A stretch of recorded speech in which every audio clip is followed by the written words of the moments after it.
பொன்னில் வடித்த சிலையே பிரம்மன் படைத்தான் உனையே வண்ணமயில் போல வந்த பாவையே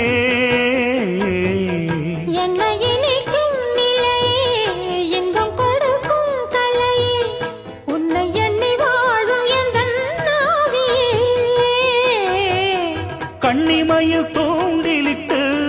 காதல் தனை தூண்டிவிட்டு எண்ணி எண்ணி ஏங்க வைக்கும் ஏந்திழையே பேசி தொட்டு காதலித்து இன்பம் கண்ட காரணத்தால் தூங்கலே சொல்லி சொல்லி ஆசை வைத்தேன் துடியிடையில் பாசம் வைத்தேன் பூமர பாவை நீயடி இங்கு நான் பாடும் பாமர பாடல் கேளடி